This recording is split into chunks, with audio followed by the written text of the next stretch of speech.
ازيكم عاملين ايه؟ يا رب تكونوا بخير. ان شاء الله هنشرح النهارده الهولو بلوج. ده تكملة للفيديوهين اللي نزلوا قبل كده. واحد منهم كان بيشرح الفرق ما بين البيرنج سيستم والسكيلتون، وبعد كده شرحنا شوية حاجات ليها علاقة بالخرسانة وتكوينها.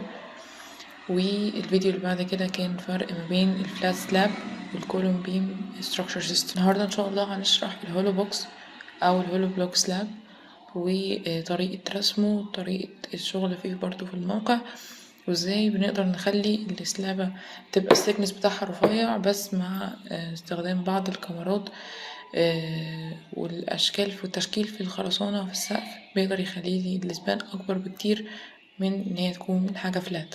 طيب، بداية كده ايه الهولو بلوك؟ الهولو بلوك هي عبارة عن بلاطات متفرغة في بلوك كبير قوي وسوليد من الخرسانة. بمعنى ان لو نبص في القطاع ده او في السكشن ده، انا عندي سلابة، والسلابة دي طالع منها سنون كده زي سنون المشط مثلا او الفرشة اللي مسرح بيها. فانا عندي ده الايد بتاعتها وديت السنون اللي طالعة.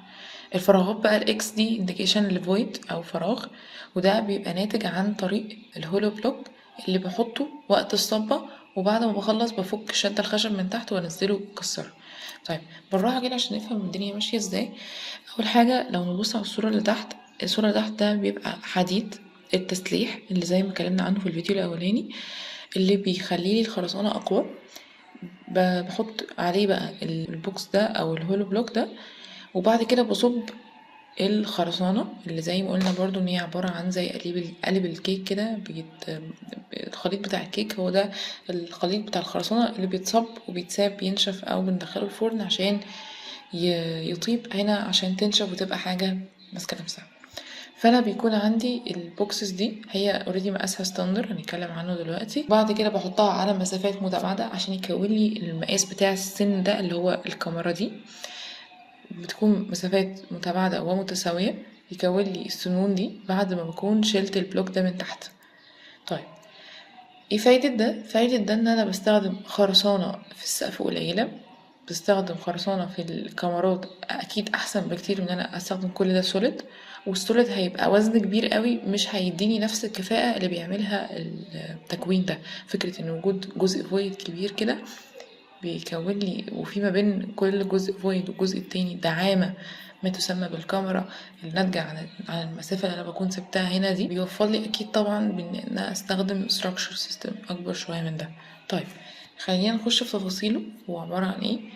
هو عبارة عن إن أنا مثلا لو بصينا له كده في السقف، هو ده الوان واي، بيبقى فيه كاميرا دي اللي احنا لسه كنا باصين عليها وشايفينها السن اللي نازل، والجزء ده هو الهولو بوكس ده الطوب. الطوب ده اما بسيبه وبيبقى اعتبره كعازل حراري، او ان انا بكسره من تحت عادي وبقى هي شكلها مجوف زي ما كانت لسه باينه في السكشن ده من هنا. يا اما الطوب بسيبه، او ان انا بكسره من هنا ويقع ويبقى باين عندي يو شيب كده بوصله من تحت. فاتمنى تكون الحته دي واصله. الخط ده والخط ده والخط ده هما السن ده والسن ده والسن ده، يعني انا بصله من فوق، هو فوقيا كده ورفعت راسي لفوق بصيت له. فانا اما بسيبه او بكسره. طيب، ايه شويه داتا اللي محتاجين نعرفها هنا؟ اني انا بحتاج دوت لانه زي ما قلنا من شويه بيوفر لي شويه من فلوس، بيقلل فكره ان انا استخدم خرسانه كتير لو دوت كان كله سوليد. تالت حاجه انه بيخليه يديني سبان كبير. هو فيه منه تو تايبس، يبقى الهولو بلوك هو فيه تو تايبس، هو الوان واي والتو واي هنتكلم برضو عنهم دلوقتي. بس الوان واي بيشيل في رينج سبان مينيمم من 5 متر، اما التو واي بيشيل سبان ل7 متر. اللي مش فاهم يعني ايه سبان برضو شرحته بالتفصيل في الفيديو الاولاني، ممكن يرجعله عشان برضو مطولش عليكم في الفيديو ده. طيب، بعد كده بحتاج ان انا ابقى عارفة ان المسافة ما بين الوينج دي والوينج دي او البيم دي والبيم دي مسافات ستاندرد. وده لان الطوبة هي اللي انا بحطها في السبيس ده هي طوبة ثابتة المقاس، بتبقى جاية من مصنع كده ثابتة زي الطوبة اللي انا ببنيها عادي، الطوب الاحمر وده الطوب اسمنتي او الطوب الهولو بوكس اللي بيبقى فيه فجوة او مجوف من هنا عشان يبقى اخف برضو ما يبقاش مش عايزين نشيل اي حمل على السقف كتير، حتى لانه لو سبناه هيبقى عازل حراري افضل وافضل من هو كان مصمت. مقاساتها بتبقى كام؟ هي بتبقى عرضها 20 في ارتفاع 20 في طول 40 سنتي. بالتالي ان انا ببقى عارفه ان الحته اللي هنا دي من هنا لهنا 20، من هنا لهنا 40،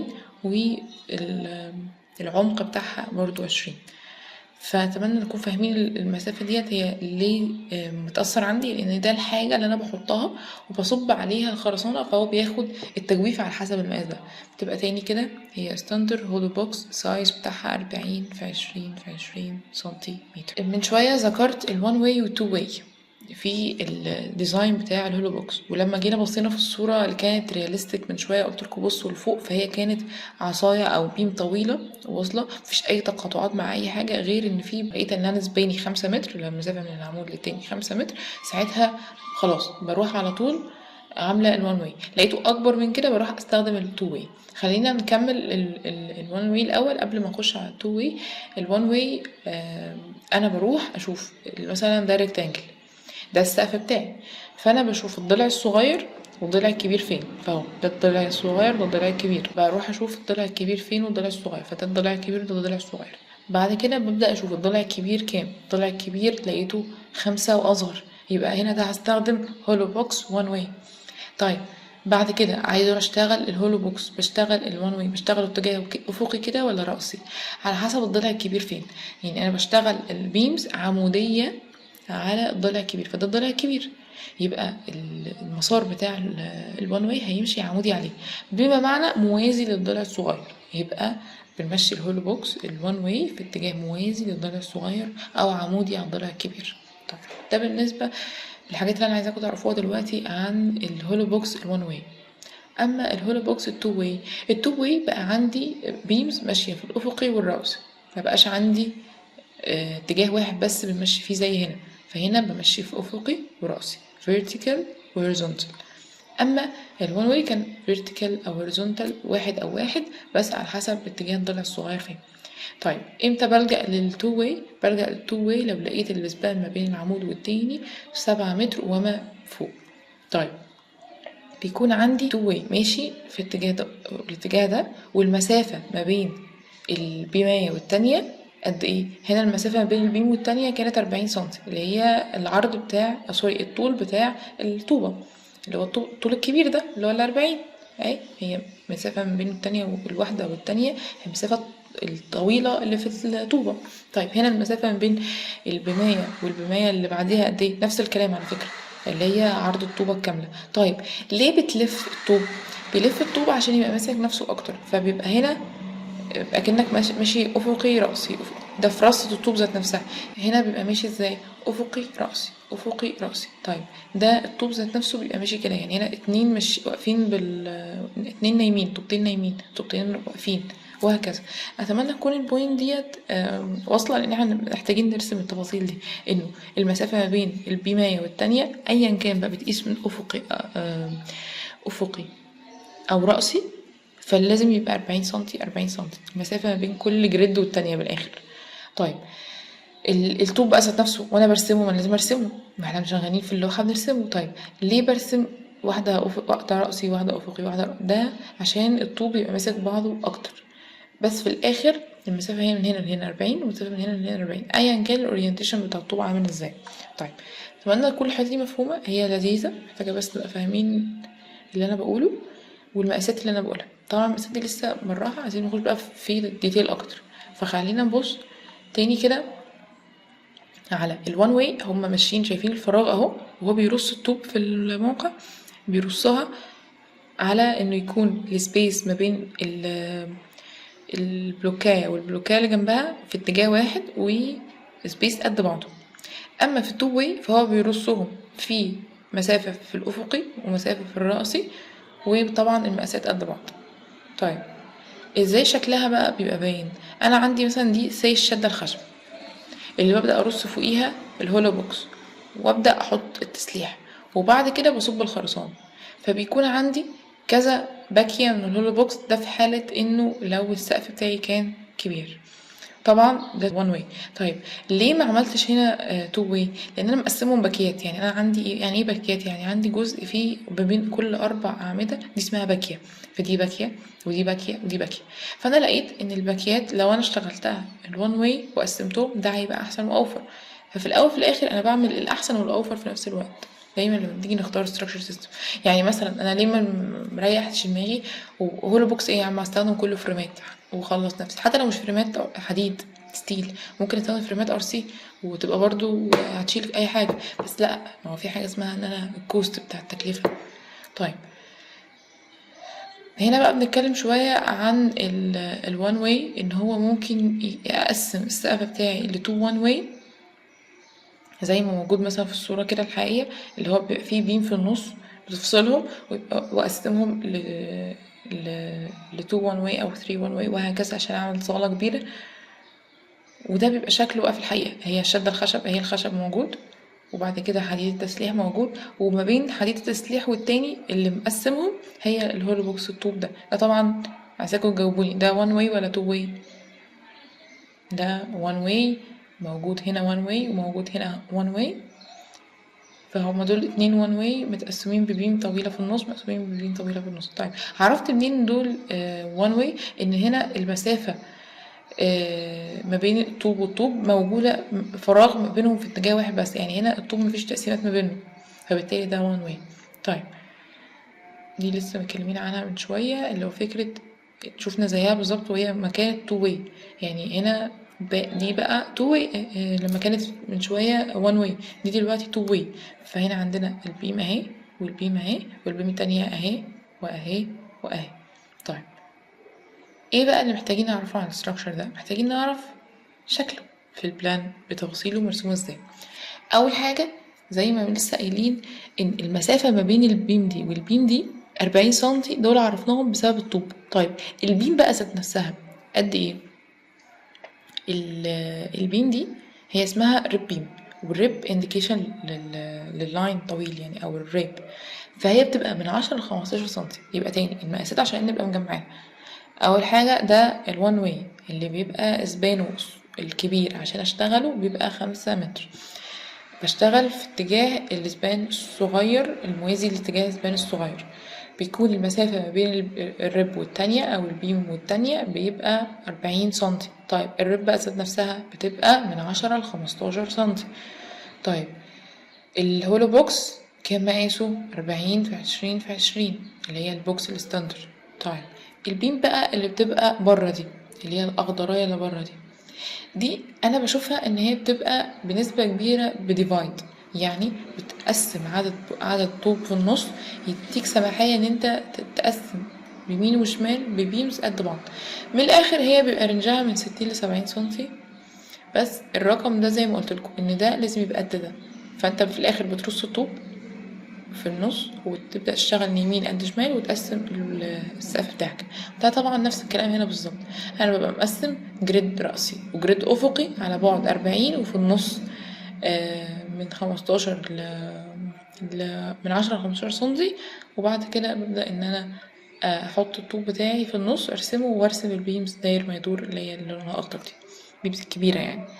طيب ده بقى شكله اكتر لما بنيجي نرسم الكولومز بتاعتنا بتبقى في حالة الهولو بوكس الوان واي او التو واي مش هتفرق قوي مقاس العمود، يعني هي بيبقى رينجنا من 60 عمود 30 60 او عمود 40 في 40، لانه دايما لما بنبقى بنتعامل مع الهولو بوكس التو واي بتلاقينا دايما بنلاقي نفسنا ان احنا بقينا سكوير، وساعات بنفضل ان احنا نشتغل على الكولوم السكوير اللي هو 40 في 40. ده بنسبة كبيرة مش بيفرق، يعني ممكن برضو نشتغل هنا على عمود 30 في 60. طيب شكله في السكشن ده شيء مهم جدا. شكله في السكشن ده لو one way ولو two way. لو one way وانا قطعة في الطوب الهولو بوكس، خليني ارجع تاني لشكل الهولو للوان واي في البلان عشان برضو تبقوا عارفين احنا قاطعين فين بالظبط. فهنا لو ده الوان واي اللي من شوية هشوف السكشن بتاعه، فانا قطعة كده في الازرق والاورنج كده وسوري والاخضر، فانا قطعة كده وبصة لفوق. فلما انزل تحت اهو قطعة في دي اللي هي كانت لونها اخضر فوق، ودي اخضر اللي هي الخرسانة مسلحة، والاخضر اللي بقى هنا هو اللي فوق كان ازرق اللي هو الهولو بوكس. فده الهولو بوكس اهو ودي البيم الكبيرة والبيم الكبيرة والسلاب. طيب مقاساتنا ايه بقى؟ الجزء اللي هي اللي فوق ده اللي هو السلابة ذات نفسها بتبقى 7.5 سنتي، اللي هي السلاب السكنس بتاع السلاب. والبيم ذات نفسها هي بتبقى من 70 ل 60 سنتي. والهولو بوكس معروف وده نازل قد ايه ارتفاع بتاع الطوبة، فبالتالي عندنا بيم دي من 60 70 سنتي، 7.5 سنتي، نفس الكلام من 60 70 سنتي، وهكذا بالنسبة للطوب. بقى بلوك او الهولو بوكس في تو واي بيبقى عندي وانا قاطع في ايا كان اتجاه رأسي او افقي الاتنين هيديني نفس السكشن، لكن هنا في الهولو بوكس الوان واي الاتنين مش نفس السكشن. بمعنى ان انا لو رجعت هنا قطعت هنا هبقى شايف طوب وبعد كده بيم طوب بيم، نفس فكرة يعني ده لو قطعت رأسي شكل السكشن بتاعي يبقى عامل كده زي ده بالظبط. اما لو قطعت افقي هنا شكل السكشن بتاعي يبقى عامل كده. طيب التو واي بقى هل بيفرق فيه الموضوع ده؟ لا، التو واي قطعت رأسي قطعت افقي الاتنين نفس السكشن. هو ده انه بيكون عندي بيم كبيرة وبعد كده هولو بوكس كده ستريب او ريب اللي هو البيمية، وهكذا كده بيم هولو بوكس بيم هولو بوكس وكده بيم الكبيرة. طيب ده زي ما قلنا ريب من 10 ل15، والهولو بوكس ده مقاساته 40 في 20 في 20. ودوت بيبقى باين لي الطوبة من الجنب، ده طوبتين هما جنب بعض، ده اللي بيبقى في الاخر اللي هو ايه الطوبتين واقفين الطوبتين نايمين، اللي هما نفس ما كنا بنلعب فيهم شوية زي ما قلنا، اللي هما هنا اللي هما انا وانا قاطع كده وانا قاطع كده شايف مرة طوبتين من الجنب طوبة من الجنب طوبتين في الوش طوبة من الجنب طوبتين في الوش طوبة من الجنب، دول اهم يتخلقوا طوبتين من الجنب طوبة من الجنب طوبتين من الوش طوبة من الجنب طوبتين من الوش طوبة من الجنب وهكذا.